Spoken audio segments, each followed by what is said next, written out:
Bueno, vamos a empezar. Muy buenas tardes a todos.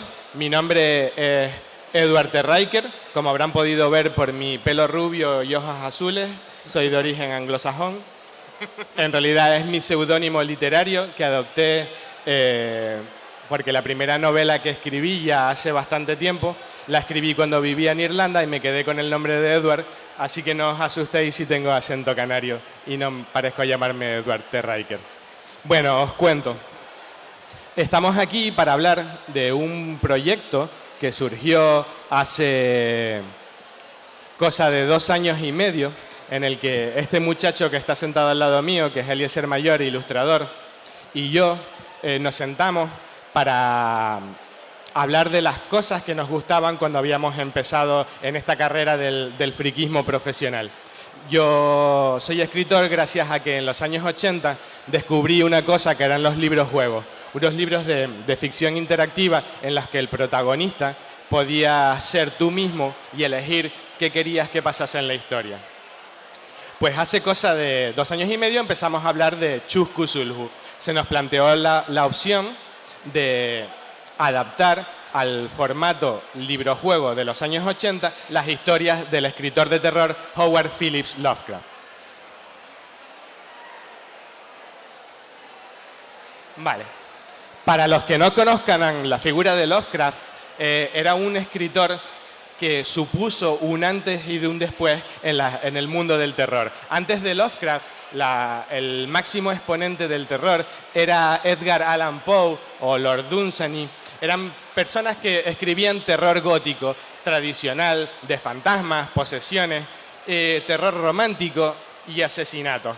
Lovecraft tuvo 2 ideas geniales en su historia. Una de ellas fue el ciclo de los mitos de Cthulhu. Él inventó una nueva forma de terror, el terror cósmico, en el que criaturas procedentes de otras dimensiones que dominaban la Tierra antes que nosotros querían volver a reclamarla. Esas criaturas tenían cultos inconfesables que luchaban porque esa gente volviera a la Tierra. Sacrificios humanos, rituales siniestros. Eso fue un hito para su época.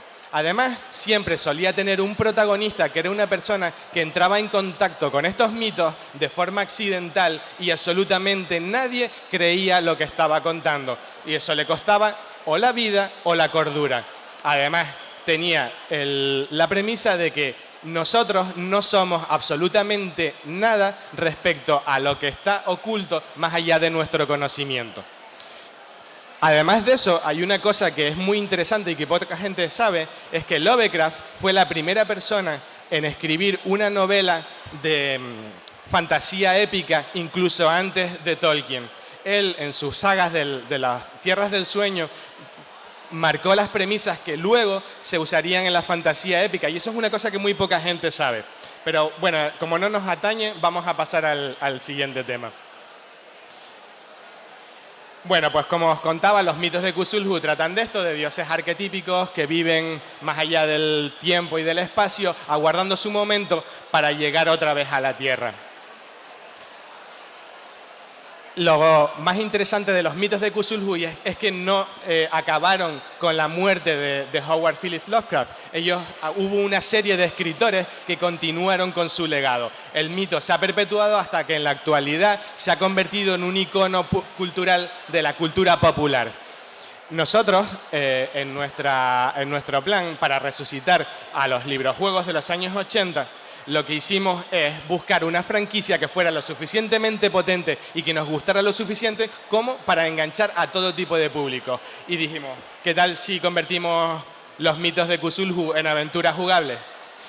Y llegamos a la conclusión que la mejor manera de hacerlo era no inventándonos historias ambientadas en los mitos de Cthulhu, sino coger las historias originales de Lovecraft y adaptarlas tal cual, en las que tú pudieras seguir las mismas decisiones que tomaron los personajes y llegar al mismo final, o tomar otras decisiones diferentes y llegar a finales alternativos. Bueno, como os decía, nuestra intención era recuperar los libros que a nosotros nos engancharon en los años 80. Creo que fue prácticamente el primer gran fenómeno literario de ventas que se recuerda de este siglo. empezaron los librojuegos de Elige tu propia aventura vendiendo más de 250 millones de copias y el siguiente gran fenómeno fue, por ejemplo, Pesadillas de R.L. Stein. Luego vinieron otra serie de libros como pudieron ser los de Rowling, de Harry Potter o en estos momentos Juego de Tronos. Cada generación tiene una saga que les marca. En nuestro caso fue los libros de Elige tu propia aventura. Nosotros decidimos lanzar estos libros-juegos con una serie de premisas que se respetasen en todos los libros. Libros muy sencillos de leer, libros que volvieran a los orígenes del Elige tu propia aventura, sin necesidad de tiradas de dados, sin necesidad de crear personajes, que pudiera leerlos absolutamente todo el mundo, tanto si fuesen tan freaks como nosotros, como si no. Cualquier persona puede entrarse en el mundo de los mitos de Cthulhu gracias a Chus Cthulhu. Aquí podéis ver algunos datos técnicos de los libros. Y pasamos al siguiente. Vale. Bueno, la cuestión. Decidimos juntar un grupo de escritores de primer nivel. Nuestro escritor principal era Víctor Conde, ganador del premio Minotauro, del premio Celsius, del premio Ignotus, una persona dedicada en cuerpo y alma al mundo de la fantasía. Luego contratamos a la chica Ginny Balris, una señorita que ha ganado el premio Mary Shelley a mejor literata de terror del año 2017. Yo, que soy escritor de novelas de retrofuturismo y fantasía histórica, he ganado algunos premios también, pero no tan importantes como ellos, y 2 dibujantes.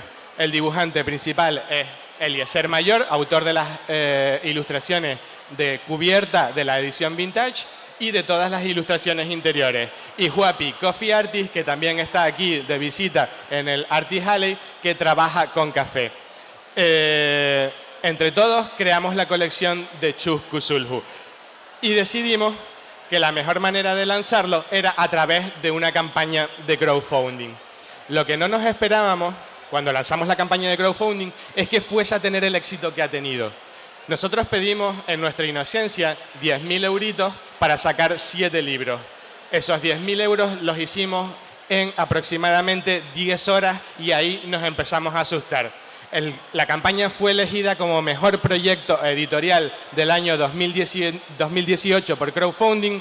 También fue elegida como mejor iniciativa empresarial de 2018 por el Banco de Sabadell y nos permitió sacar el libro fuera de nuestras fronteras. Inmediatamente empezaron a llamarnos de todos los países que tienen tradición en el mundo de los libros-juegos.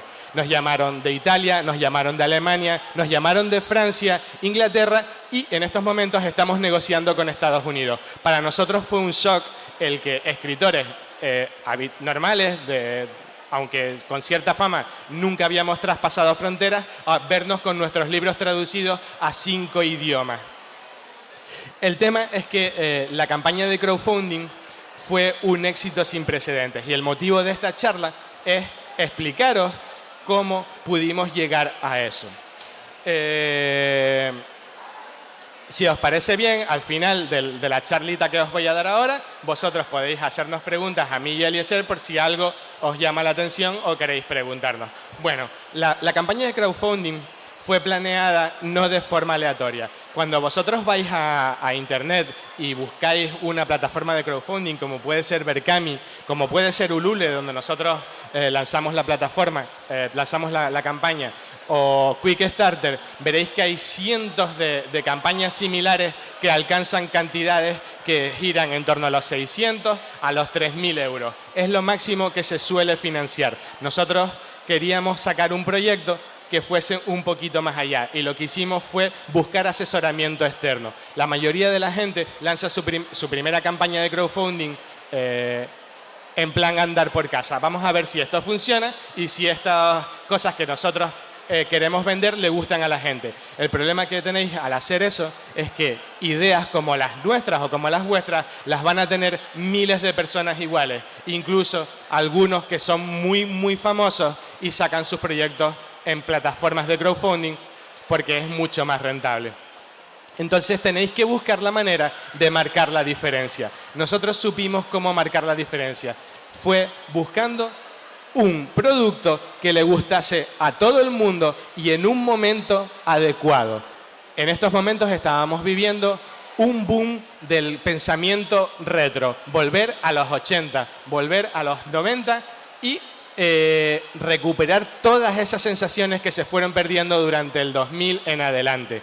Todos los niños que tenían 10 años, cuando nosotros teníamos 10 años, ahora tienen 40 años y están deseando volver a experimentar todas esas cosas que sintieron. Por eso, Stranger Things o los relanzamientos de consolas de los años 90 tienen tantísimo éxito. Fue un momento ideal para sacar Chuscu Sulhu. Nos planteamos y dijimos, este es el momento. Pese a que llevaba 2 años desarrollado, ese era el momento de lanzarlo.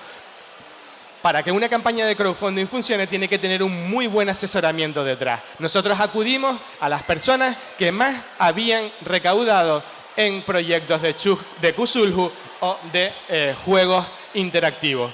Y ellos nos asesoraron con todo su conocimiento personal. Nos dijeron que para que una campaña de crowdfunding tuviera éxito, tiene que abarcar a una gran cantidad de público y que todo el mundo pueda participar en la medida de sus posibilidades. Nosotros sacamos 2 formatos de libros. Libros en tapa blanda que pudiera comprar todo el mundo por un precio muy barato y una edición coleccionista en tapa dura. ¿Cuál fue nuestra sorpresa? La tapa dura se comió total y absolutamente a la tapa blanda. Y nosotros que vendíamos libros sueltos nos dimos cuenta de que todo el mundo compraba colecciones completas. Fue un éxito apoteósico. Aparte de eso, lo apoyamos con una apariencia completamente profesional. ¿Vale? Nuestra campaña no podía quedar absolutamente nada al azar. El marketing, el diseño de cada una de las cuestiones que se veían, las portadas, todo tenía que tener un nexo entre una y otra cosa. Además de eso, hay un gran componente de suerte y algo que es muy interesante, y es que nosotros nos ofrecimos tal como éramos a nuestros clientes, a nuestros mecenas, que supieran quiénes éramos y qué es lo que habíamos hecho. Voy a ver si os puedo enseñar el vídeo. A ver, un segundito.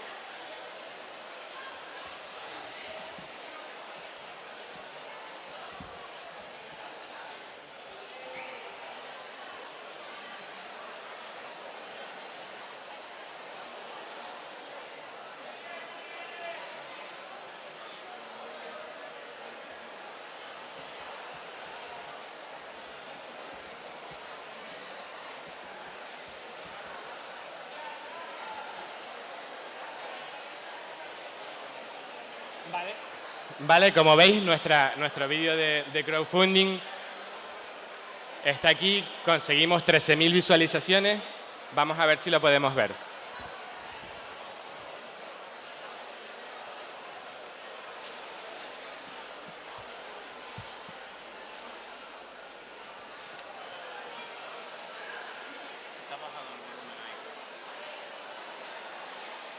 Juegos. 250 millones de copias de estos libros, en los que tú eras el protagonista y podías decidir el destino de los personajes, fueron vendidos por todo el mundo. En 1987, un grupo de escritores y dibujantes se reunieron para llevar a cabo uno de los proyectos literarios más ambiciosos jamás enfrentados por la industria de los librojuegos. Durante 2 años se aislaron del mundo para trabajar en lo que se denominó Proyecto Cthulhu. Jamás se volvió a saber de ellos.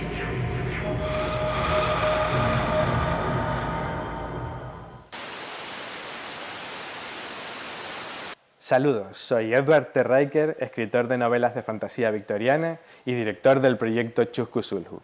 Este es nuestro primer vídeo diario. Los librojuegos te enseñan a disfrutar de lo que es un buen libro.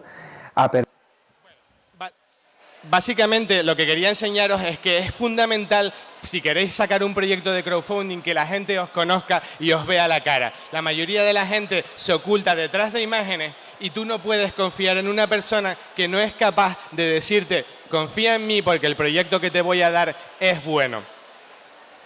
Ese fue nuestro principal acierto. También el diseño, como os he dicho, de toda la campaña y el aspecto visual de la misma. El lanzamiento se produjo en enero de 2018 y, como os dije, en 10 horas teníamos financiada la campaña completa y en 40 días un 523% del proyecto de crowdfunding. Desde ese momento nos han empezado a llamar muchísima gente interesada en saber cómo hicimos esta campaña y nosotros completamente de forma desinteresada les ayudamos a que sus proyectos salgan adelante. Lo que quiero deciros es, si tenéis algún proyecto de crowdfunding y queréis sacarlo, lo único que tenéis que hacer es creer en vosotros mismos y, sobre todo, mirar si ese proyecto realmente está pensado solo para vosotros o para el resto de gente que lo va a comprar. Voy a dejaros un momentito ahora con Eliezer Mayor, que os va a contar algunos aspectos técnicos de la creación del aspecto visual de Chus Cthulhu y luego, si os parece, vamos a hablar si tenéis preguntas o ese tipo de cuestiones, ¿vale? Hola, ¿qué tal? Bueno, yo no soy muy hablador, tampoco... Y me cuesta estas cosillas. Soy más bien una rata de biblioteca. Yo me encierro en mi estudio y el resto del mundo no existe. Así que esto me cuesta un poco hablar aquí en este momento. Como mi buen amigo Eduardo dijo, desde niño soñábamos con hacer estas cosas, porque nos entreteníamos así, disfrutábamos bastante de estos pequeños momentos en los que nos reuníamos, jugábamos y soñábamos con hacerlo algún día, y todas estas cosas, ¿no? Yo llevo dibujando desde que recuerdo, vamos, desde que era niño. No, es algo que sé que es parte de mí. Y durante mucho tiempo entras como dibujante en esa faceta en la que no sabes qué hacer porque ves que el mundo no está hecho para sobrevivir con ello, ¿no? Que necesitas o sacrificar mucho o trabajar mucho sin saber que las cosas van a salir.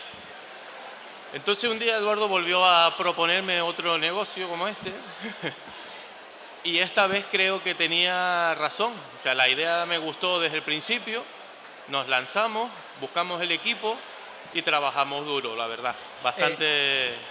Es una pregunta, Eliezer. Por ejemplo, ¿recuerdas que para nosotros al empezar esto era un sueño y terminó convirtiéndose en una auténtica pesadilla? Sí.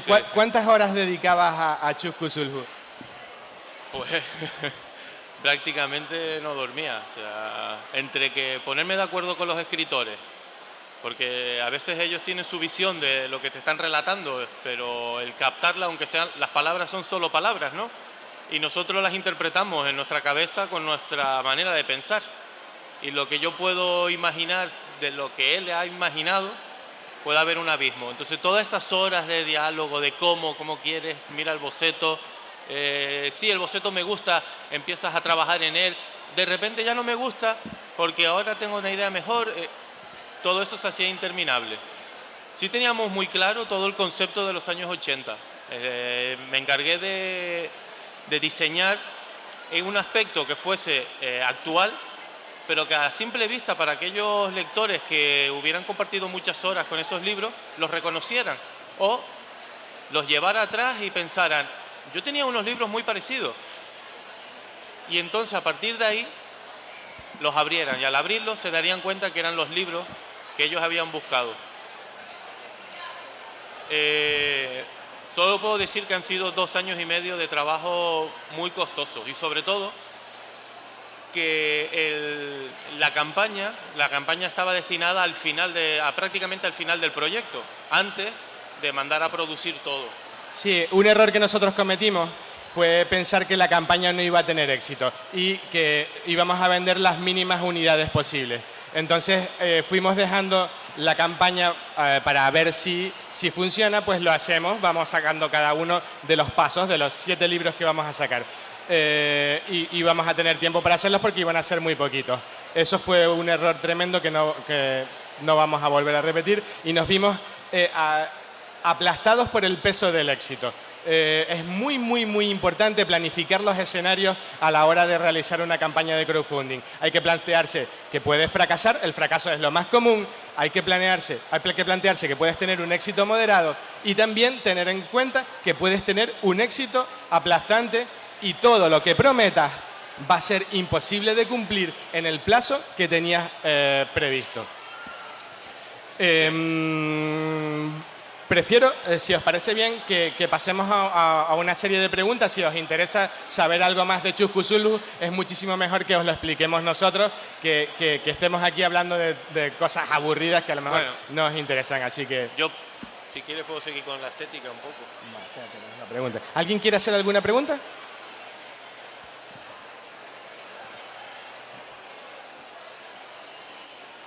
Los libros. Vale. Estos libros fueron previstos para salir solamente en la campaña de crowdfunding, pero ahora están en todas las librerías de España los 6 primeros ejemplares. El 7º libro es exclusivo de la campaña y solo se puede comprar mientras queden ejemplares. Cuando se agoten, se acabó para siempre. De hecho, en tapa dura ya no existen ejemplares, salvo en algunas tiendas que los compraron durante la campaña de crowdfunding y son muy, muy, muy difíciles de conseguir. En tapa blanda aún quedan algunas unidades. Gracias por tu pregunta, muy buena.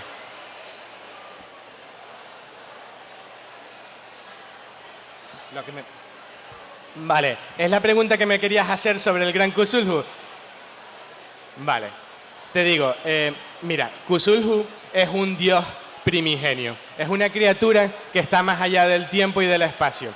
De hecho, vive durmiendo en su ciudad subterránea de Rilith y que es tan antiguo y tan poderoso que ni la muerte puede con él. Te digo, ¿qué nivel de poder le doy yo al gran Cthulhu respecto a otros dioses? No es Azathoth, el sultán demoníaco, pero yo diría que es una de las criaturas más poderosas de la existencia. Según dijo el mismo Lovecraft, si Cthulhu muriese algún día, su conciencia volvería a reintegrarlo y se convertiría en un ser aún más poderoso de lo que era antes. Así que el nivel de Cthulhu es nivel dios. ¿Alguna preguntita por aquí que queráis hacer? ¿No?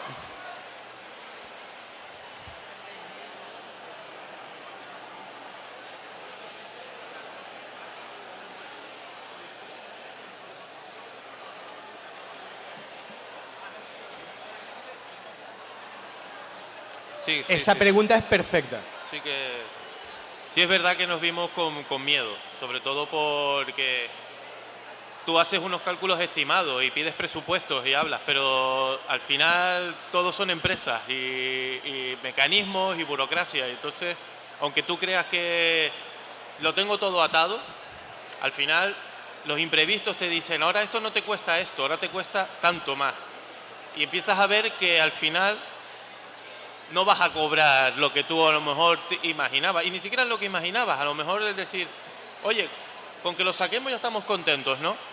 Cuando vimos que el crowdfunding tuvo éxito y que se quintuplicó la cantidad, dijimos, oye, pues al final vamos a poder hacer algo y decir, pues mira, va a compensar.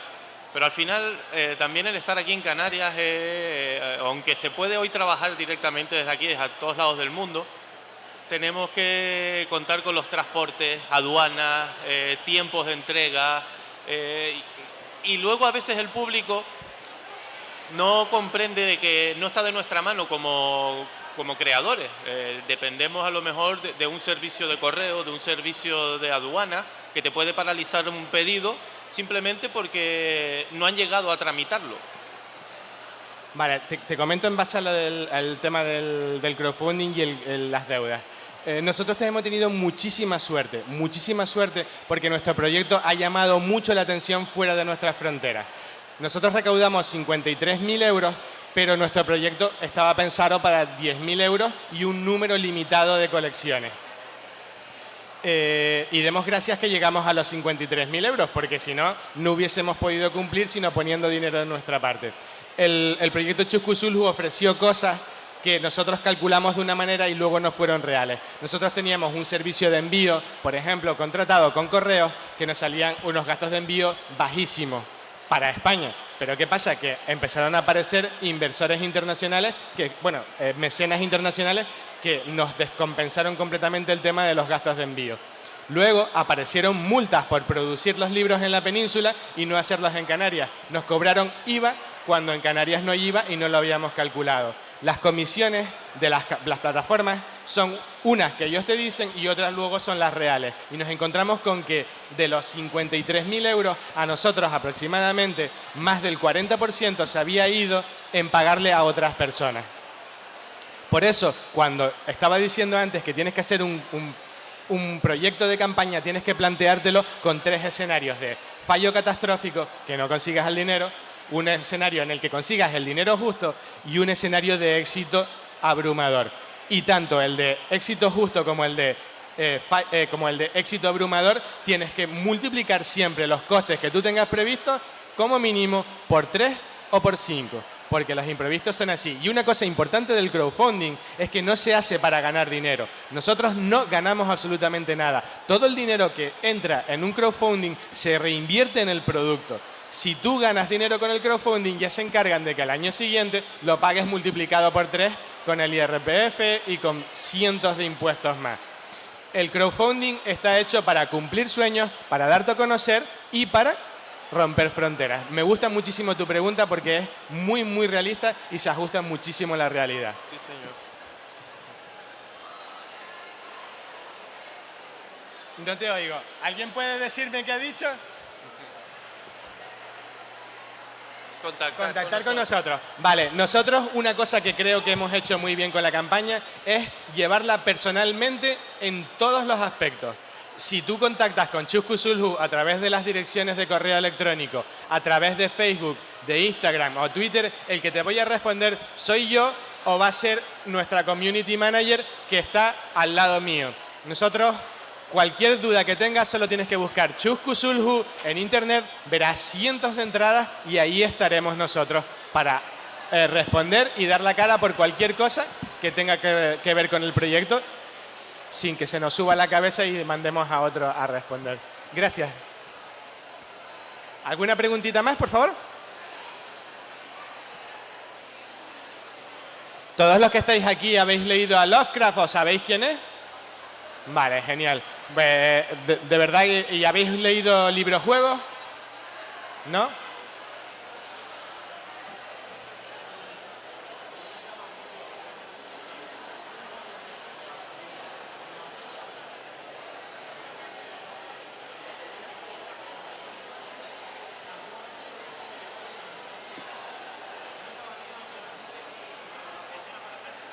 Lo pensamos, sí, lo pensamos.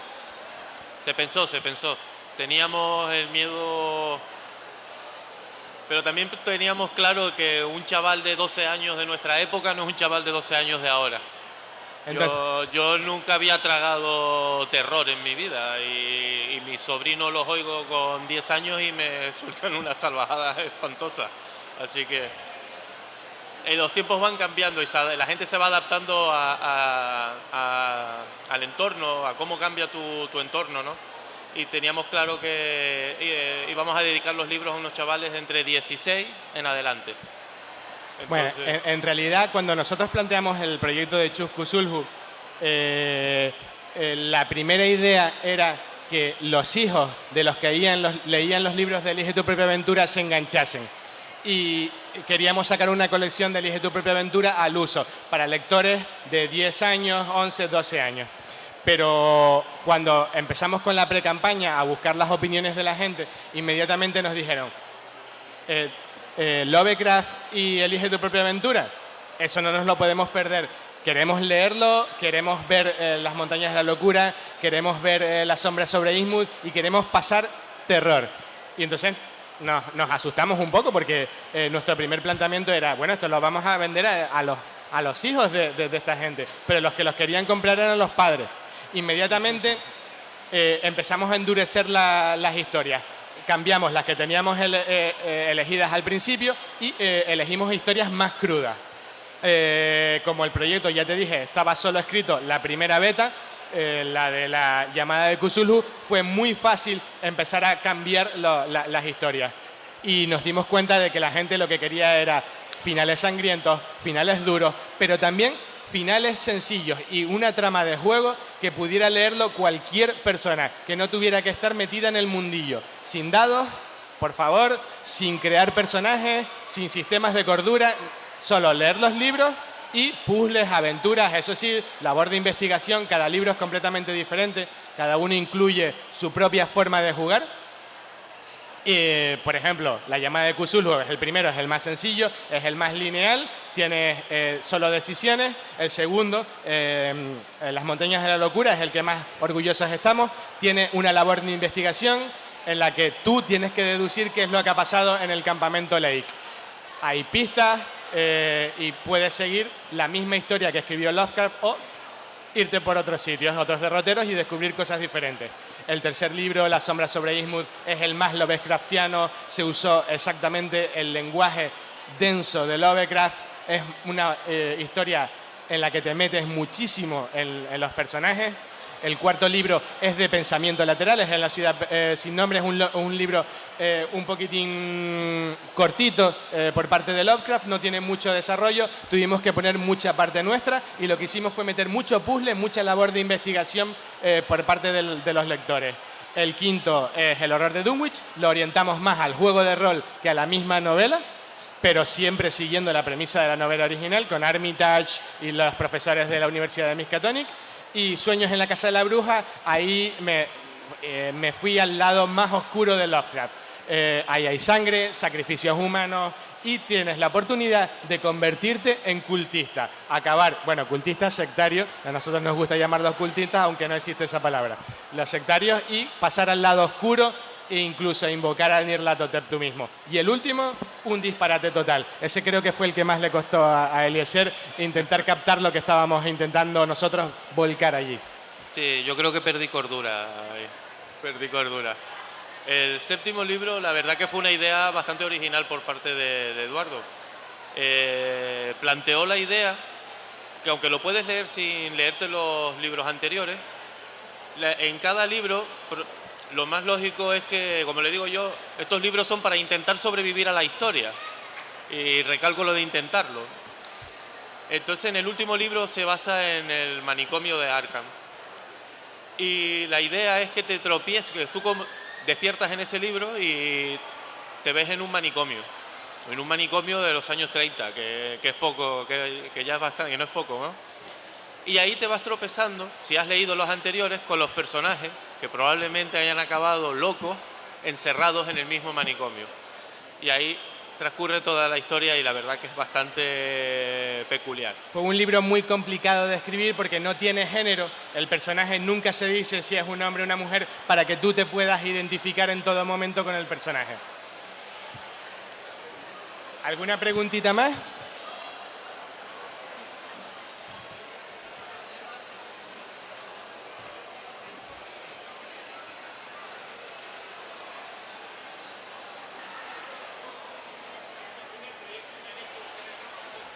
Sí, es nuestro primer crowdfunding y la verdad es que... Crowdfunding sí, pero no es nuestro primer proyecto, nosotros llevamos publicando libros en conjunto, él como mi ilustrador y yo como autor durante ya casi una década. Pero sí que es nuestro primer proyecto por crowdfunding, eso sí, lo estudiamos muchísimo el tema, no fuimos a probar, sino con la intención de que funcionase. Y tuvimos la suerte de que la gente le gustó mucho la idea y funcionó muy bien.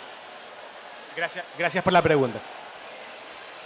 No sé, si quieres, habla un poco de los dibujos. Bueno, sí.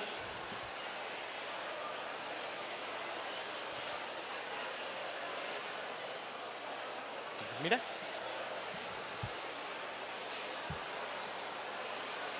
Ahora que me solté.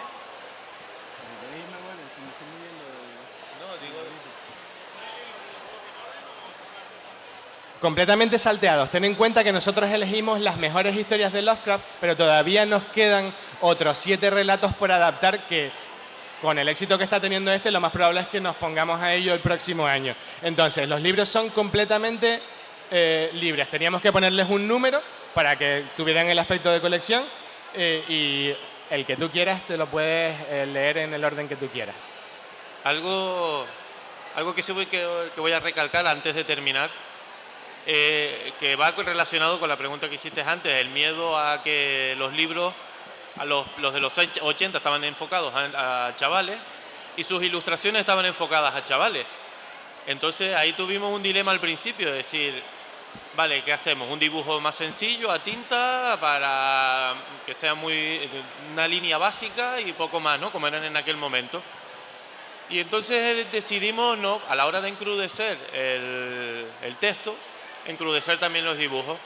Y me centré en dibujos a plumilla, a tinta, como serían los de la época en sí misma, dándole mucha trama, mucha oscuridad, bastante tenebroso, donde el lector a su vez, al ver el dibujo, viera algo de más calidad, ¿no? No viera un dibujo sencillo que puedes hacer en un par de horas, sino un dibujo en el que se le han dedicado bastantes horas. Como hablábamos antes, fue una auténtica pesadilla. Ha sido un trabajo largo, extenso. Y con lo mismo pasó con las portadas. Las portadas eran muy coloridas en los 80 y teníamos esa opción, por eso decidimos hacer dos portadas. Una edición de lujo oscura, más tenebrosa, que nos las realizó nuestro compañero Juapi Cafiar, y las basadas en los 80, como acaba de enseñar Eduardo. Al ser coloridas decidimos trabajarlas como en los 80, a base de acrílico y a mano directamente. Todo, algo que hicimos es que lo digital lo utilizamos para el retoque de las portadas de la edición de lujo, para darle todo ese aspecto sombrío. El resto es todo artesanal, trabajo a mano. Y una cosa que es muy importante en el crowdfunding que aprendimos, que a modo de reflexión final, es que un crowdfunding no es mejor por dar más regalos o más stretch goal. Un crowdfunding es mejor cuando los regalos que se dan tienen la calidad suficiente como para que el lector o el comprador o el inversor o el mecenas se sienta motivado para hacerlo. Nosotros invertimos en peluches, invertimos en camisetas, invertimos en un montón de cosas que tuvieran cierta utilidad y sobre todo que fueran fáciles de producir y que todo el mundo pudiera tener en el menor tiempo posible. Nos equivocamos de plano. Cualquier cosa que tú consideres que es fácil siempre termina siendo prácticamente imposible. Por ejemplo, los peluches de Lovecraft que nosotros estamos regalando con la compra de colecciones completas, hacerlos en España planteaban unos costes que eran completamente inviables. Nos pedían 29 euros por cada peluche de 13 centímetros porque no íbamos a pedir más de 30.000 ejemplares o 5.000 como mínimo. Y dijimos, pero vamos a ver, ¿dónde vamos a parar? Inmediatamente tuvimos que recurrir a mercados exteriores. Hay que moverse mucho, tener muy bien planificado todo. Así que ya sabéis, si tenéis en mente sacar algún producto de crowdfunding, pensad muy bien lo que vais a dar antes de anunciarlo en ningún sitio. Creo que vamos si nadie tiene alguna pregunta más, nosotros estamos en el stand que está allí detrás, dedicando libros toda la tarde. Hemos agotado ya todos los libros del séptimo volumen de Chus Cthulhu en tapa dura. Hemos agotado todos los libros de Las Montañas de la Locura y nos queda solo un ejemplar de La Llamada de Cthulhu. Estaremos encantadísimos de dedicároslos, de hablar con vosotros personalmente y muchísimas gracias por habernos escuchado. Es nuestra primera conferencia, como habéis podido comprobar por la trabada que ha sido, y si no llega a ser por vosotros no sabríamos lo que habríamos hecho. Muchísimas gracias a ti, muchísimas gracias a todos vosotros y nos vemos en Rile.